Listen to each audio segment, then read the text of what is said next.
Olá, seja bem-vindo ao JA, que abre esta edição trazendo todas as informações sobre as comemorações dos 120 anos de Belo Horizonte. Uma das poucas cidades brasileiras que conseguem misturar tradição com a modernidade. A gente vai direto à Praça da Estação com o repórter Ilson Gomes. Boa noite, Ilson. A noite é especial e a trilha sonora para celebrar também, não é isso? Boa noite, Carol. Boa noite a todos. Olha só, aqui já está tudo pronto para começar essa noite maravilhosa em comemoração aos 120 anos de Belo Horizonte. Daqui a pouquinho vai subir ao palco aí a banda Bala da Palavra, que vem junto com o Pereira da Viola, que convidam Benegão. E às 8h30 da noite, o pessoal já está esperando aqui todo mundo, a banda Skank, que é conhecidíssima aqui da gente, né? Tem 25 anos de carreira e vai poder reencontrar aí o público, né, mineiro, o público de casa. E Carol, olha só, escondidinho ali no palco, não dá pra gente ver ainda não, tem um bolo muito especial. Esse bolo, ele vai ser distribuído amanhã, aqui pertinho, aqui no centro, no restaurante popular. E esse bolo, ele foi inspirado, Carol, em um dos lugares que eu acho mais charmosos aqui de Belo Horizonte, e a gente vai ver isso na reportagem da Risa Castro. O responsável pela produção desse bolo é o professor Renato Lobato. Renato, por que a Igrejinha da Pampulha? Bem, quando a gente pensa em Belo Horizonte, o marco da capital é a Igrejinha da Pampulha. Eu acho que todo mundo que vem a Belo Horizonte quer conhecer essa arquitetura linda.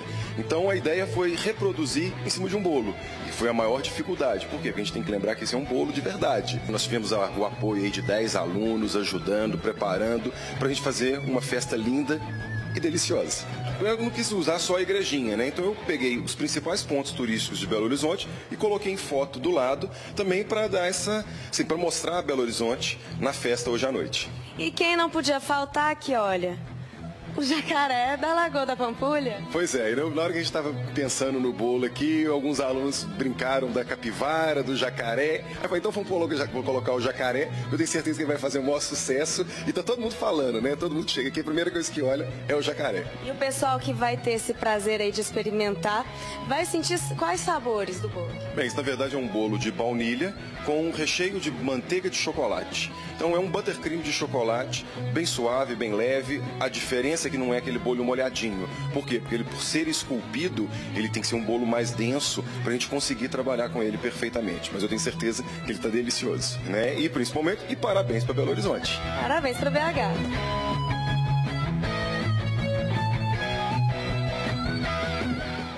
E além da Praça da Estação, há comemoração em outros pontos da cidade. Ilson Gomes volta a conversar com a gente. Há muita coisa programada para a noite dessa terça-feira, Ilson? Isso mesmo, Carol. Muita coisa programada para a noite de hoje. Hoje é noite de festa, né? E vai ter música, vai ter dança, vai ter teatro. Vou dar alguns exemplos para vocês.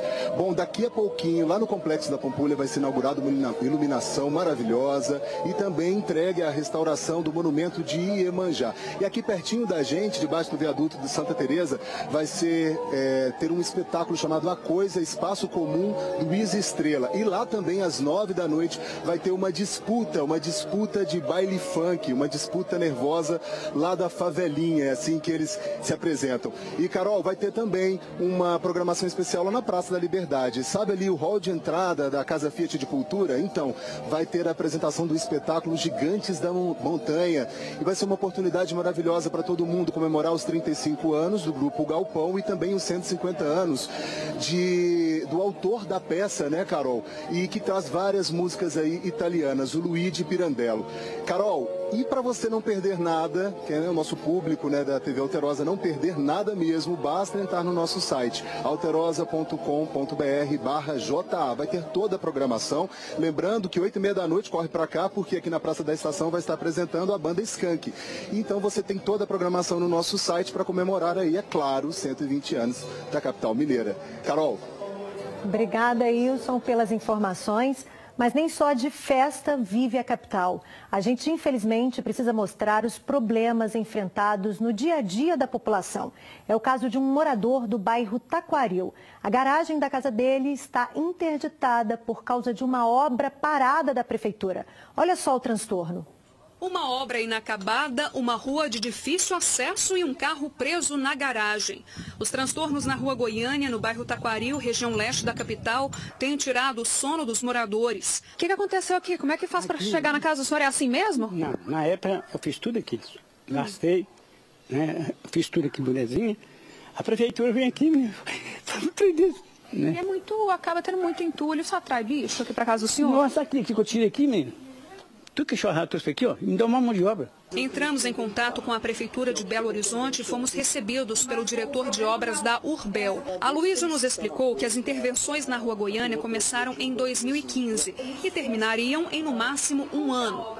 Além da escadaria, que já foi finalizada, estava prevista a pavimentação de outro trecho, onde seria possível a circulação de veículos. Porém, a segunda etapa só não foi concluída porque os próprios moradores teriam impedido. Todas as vezes que a equipe tenta se mobilizar para ir para lá, tem criado obstáculos para isso, a equipe técnica é impedida de trabalhar, e aí realmente a gente não consegue nem se movimentar, porque o serviço que tem que ser feito lá agora basicamente é um serviço de terraplanagem, né, que envolve a execução de maquinário. A partir do momento que você coloca obstáculos para que essas máquinas trabalhem, a gente não tem como produzir nada no local. O diretor da Urbel esclareceu ainda que a insatisfação se deve a este muro de contenção. Moradores teriam alegado que o local pode servir de abrigo para pessoas mal intencionadas.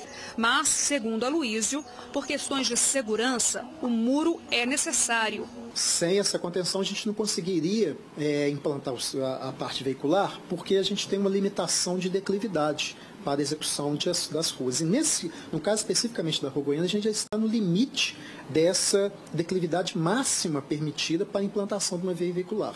Então, a contenção ela foi implantada justamente para criar um aterro e, a partir daí, você ter uma declividade máxima, né, que é permitida, e aí a gente implantar uma via veicular. Então, por isso que a gente realmente não consegue sem a contenção. Sobre o carro do seu João Bosco, que ficou preso na garagem, a Urbel informou que se prontificou a retirar o veículo, mas o aposentado não aceitou. Tudo bem, pagando a garagem para mim, aqui encostadinho na minha casa. Aí tudo bem, não precisa nem arrumar a rua. Pagando a garagem para mim, o resto da minha vida, para mim não precisa arrumar asfalto, não. Entendeu? Mas se for para deixar na rua o carro? De jeito nenhum. O caso está com o Ministério Público, que vai analisar o projeto da obra e tentar um acordo entre as partes. E bem pertinho dali do Taquaril, no bairro Alto Vera Cruz, também na região leste de BH, o problema é outro e bem conhecido da maioria da população da cidade: o trânsito. Tem uma rua lá, gente, que já não comporta mais o volume de carros. Carros, ônibus e caminhões tentando passar ao mesmo tempo pela rua. Uma situação caótica no trânsito da Rua Desembargador Braulio, no Alto Vera Cruz, em Belo Horizonte.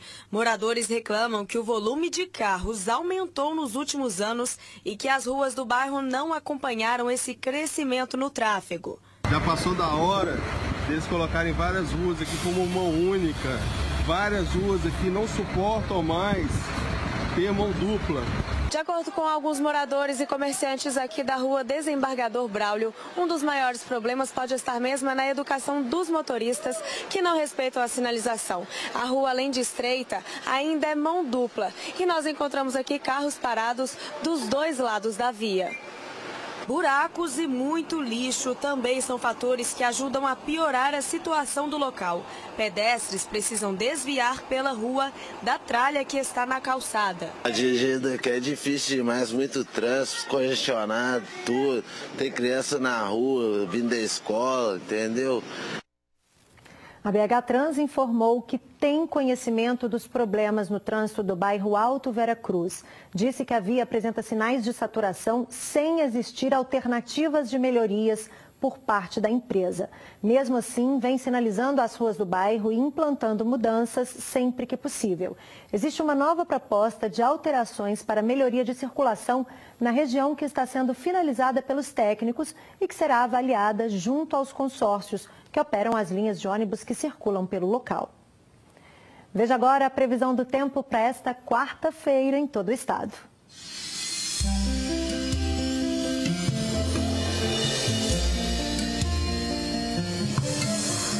O tempo segue parcialmente nublado e com possibilidade de chuva forte no noroeste, no norte e no leste. A temperatura varia muito de uma região para outra do estado.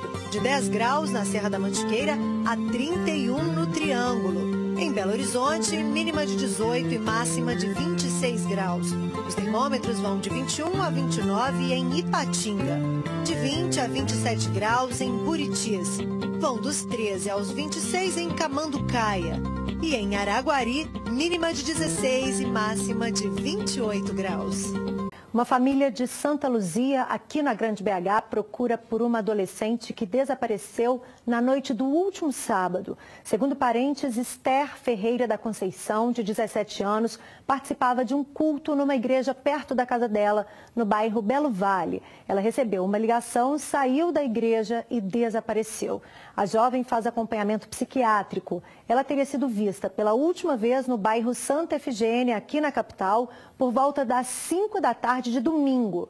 Se você tiver alguma informação sobre a Esther, entre em contato por meio do número 0800 28 28 197. A ligação é sigilosa. Uma tragédia comoveu vizinhos de uma família na região do Barreiro, em BH. Um homem surtou e esfaqueou 3 mulheres. 2 delas não resistiram e morreram no local. O suspeito foi preso no meio da rua, ainda com a faca na mão. O homem com a faca na mão é José Carlos Gomes, de 53 anos. A imagem foi feita por vizinhos que ouviram gritos vindos da casa onde o homem morava. O pessoal desesperado, o rapaz vizinho, ele estava socorrendo uma senhora que parece que já tinha sido esfaqueada. O homem estava transtornado com a faca na mão. José Carlos já havia assassinado 2 mulheres e ferido a companheira quando a cena foi registrada. Quando deu uns 20 minutos, 10 minutos mais ou menos, não chegou a 20 não, veio a polícia. Veio 3 carros de polícia correndo, muito correndo, e conseguiram abordar ele nessa rua aqui, ó. De acordo com os vizinhos, José Carlos era considerado uma pessoa tranquila até sofrer o ataque de fúria. De acordo com o boletim de ocorrência, o homem agrediu a mulher de 80 anos com quem morava nesta casa depois de deixar de tomar remédios controlados. Segundo a polícia, José Carlos tem problemas psiquiátricos e então teve um surto. Quem estava na casa ao lado eram a filha e a neta da mulher agredida. Elas ouviram os gritos da vítima e vieram até o local para tentar socorrê-la. Foi nesse momento em que as 2 entraram em luta corporal com o agressor e acabaram mortas. Uma levou 25 facadas, a outra levou 8. Em seguida, José Carlos veio para o meio da rua. Andando com a faca, dando aquelas rodamentos com a faca e aqui todo mundo ficou, né? O coração da gente todo doendo, que nossa, é uma tragédia. Carmelita Maria Grando está internada no Hospital João 23 em estado grave. Segundo parentes, ela e o agressor viviam juntos há 8 anos. Os corpos de Maria José Pinto, de 59 anos, e da filha Carmen Daniela Pinto Simeão, de 35, foram levados para o IML e o enterro será em Mutum, no interior de Minas. Um idoso foi agredido por assaltantes na porta de casa em Varginha, no sul do estado. Os ladrões ainda fugiram no carro da vítima. As marcas da violência ficaram espalhadas na casa do idoso e também da vizinhança da rua. O aposentado de 66 anos foi covardemente agredido durante o assalto. O crime aconteceu no início da noite desta segunda-feira, no bairro da Vargem, em Varginha. A vítima disse à polícia que estava sentada aqui na porta de casa quando foi surpreendida por 4 homens que vieram por aquela direção. Um deles estava armado com um facão e o outro com uma barra de ferro. O idoso disse ainda que começou a apanhar aqui do lado de fora. Depois foi arrastado para dentro da casa, onde as agressões continuaram.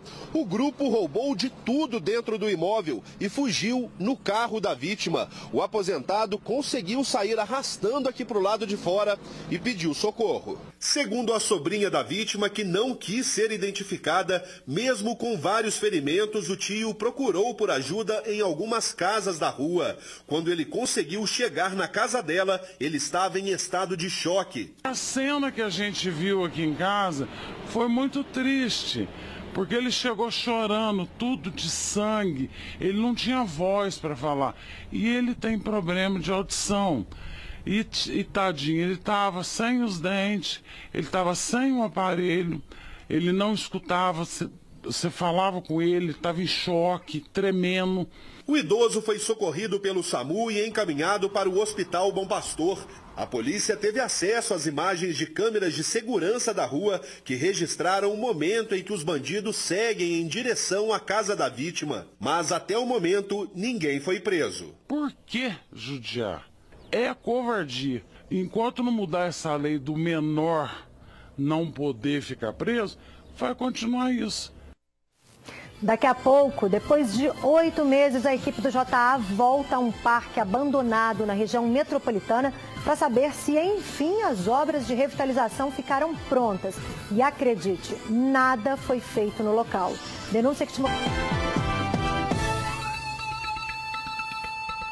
Deveria ser um parque, um espaço de lazer para toda uma comunidade em Sabará. Mas não é. O local que eu te mostro agora está completamente abandonado e promessas de melhorias nunca faltaram. Situação que já exibimos há cerca de 8 meses e de lá para cá, nada mudou. Não parece, mas este é o Parque Ana Lúcia, em Sabará. Desde 2014, a comunidade reivindica a revitalização do local. Os moradores dizem que só no início deste ano, parte do recurso do Ministério do Turismo, de R$ 502 mil, foi liberada. Os trabalhos começaram, só que o sonho virou pesadelo. Começaram a enrolar muito, vinham, mas não trabalhavam, ficavam poucas horas e depois fechavam um container que tinha aqui, que ficava logo ali, ficava aqui sentado conversando e a obra não andava. Não andava, até que chegou um ponto que eles pararam de vir. O resultado disso, o espaço continua abandonado e problemas não faltam. Porque tiraram mais no barranco, né? Tirar as árvores, vocês podem olhar, estão com as raízes expostas, né? São árvores que foram plantadas, né, na década de 80. Então não é justo que a gente, né, ao criar um parque, destrua as árvores que estão, né, há 20, 30 anos aqui. Em maio deste ano, os moradores fizeram um abraço simbólico no parque, que deveria ser uma grande área de lazer. Na época, o prefeito de Sabará, Vander Borges, fez promessas de melhorias. A obra já começou, já foi dado ordem de serviço, já tem a empresa vencedora do certame licitatório. Mas sabe? a prática vai começar quando? Inclusive a limpeza aqui já começou, porque tem que estudar aqui o tipo de solo, porque se houver qualquer mudança, nós temos que repactuar com a Caixa Econômica Federal. 8 meses se passaram. De lá para cá, segundo os moradores, nada mudou. A população continua revoltada com o descaso e com medo de viver próximo a um local abandonado. Depois que colocaram esses tapumes, eu acho que deixou um pouco mais insegura a rua aqui pra gente, porque a gente não tem condições de ver quem é que frequenta esse local. E a gente corre risco de assalto, corre risco de muita coisa aqui, né? E as pessoas podem também utilizar esse pedaço para usar drogas, a gente não sabe o que está sendo feito aqui. E o que era ruim ficou ainda pior. Segundo os moradores, depois que a construtora, que até então estava responsável pela obra, decidiu cortar parte do barranco, o que restou desmoronou com a chuvarada da semana passada. E o grande medo é que a Rua Atenas se torne um enorme buraco. Por meio de nota, a Prefeitura de Sabará informou que já rescindiu o contrato com a empresa que realizava a obra por causa de problemas e que agora tenta agilizar a retomada dos trabalhos com a segunda empresa que participou da licitação. Enquanto isso, estudam a possibilidade de fazer uma obra de contenção no barranco. A Prefeitura não informou quando as obras começarão. As respostas vêm, mas elas não vêm com a solução. Para nós, moradores, o que a gente espera é que as providências sejam tomadas. Uma data, uma previsão para que isso comece e isso termine. Pelo menos comece, né? Voltamos já. Hora dos destaques do SBT Brasil. Estelionatários tentam fugir por janela de hotel de luxo, mas são presos. Assinado acordo para indenizar quem teve prejuízo com planos econômicos. O pagamento será à vista para quem tem até R$5 mil a receber. Grêmio vence o Pachuca do México e avança para a final do Mundial de Clubes.